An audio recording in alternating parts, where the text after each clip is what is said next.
Let's come to the methodology.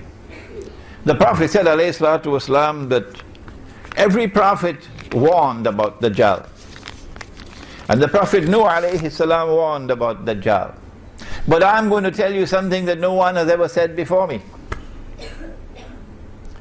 Dajjal sees with the left eye. He's blind in the right eye. It looks like a bulging grape. Dajjal sees with the left eye. He's blind in the right eye. It looks like a bulging grape.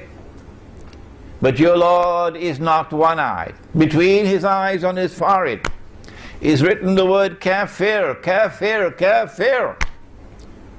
And every mu'min will be able to read it, whether that mu'min is literate or illiterate. And so Ali radiallahu ta'ala anhu will be able to read it. Kafir. But Tony Blair won't be able to read it. You know, he was just convicted for war crimes right here in KL. So we sent Tony Blair to the eye specialist. Check out his eyes. Why he cannot read, this kafir. Oh, when you're sending Tony Blair, send George Bush also with him. And then the report comes, nothing wrong with their eyes. Well, then how come they can't read, but the mu'min can read? We say, and this is our viewpoint, and you don't have to accept it, is that when Dajjal sees with the left eye, this is religious symbolism at work, that he is seeing with external sight. And when he is blind in the right eye, this is religious symbolism at work, that he is internally blind. And that's why the kafir cannot read. Because when the mu'min reads, he's not reading with these eyes alone. He's reading with internal sight. And did the Prophet not say, sallallahu ta'ala alayhi wa sallam, I wish I had another 1 hour to deal with the subject.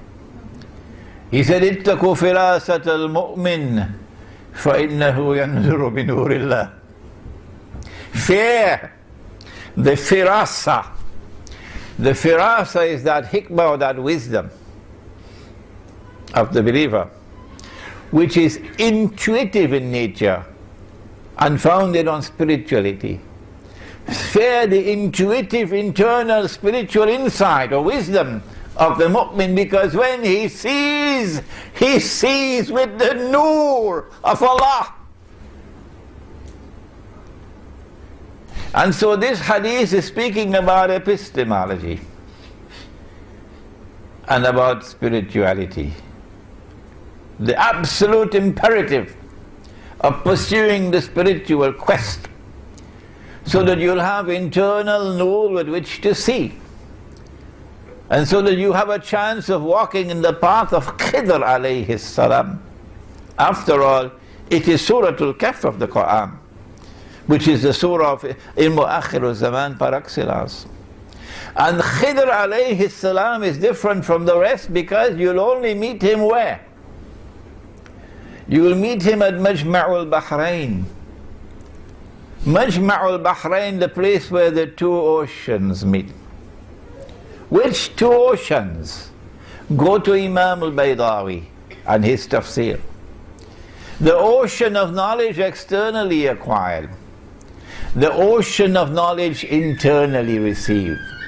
When these two oceans of knowledge come together, as they did in my teacher of blessed memory, Maulana Dr. Fadl Rahman Ansari, rahimahullah, when these two oceans come together in an individual, in a scholar, and are harmoniously integrated, only then do you have the scholar who can take all the pieces together and solve the jigsaw puzzle and deliver to you the big picture.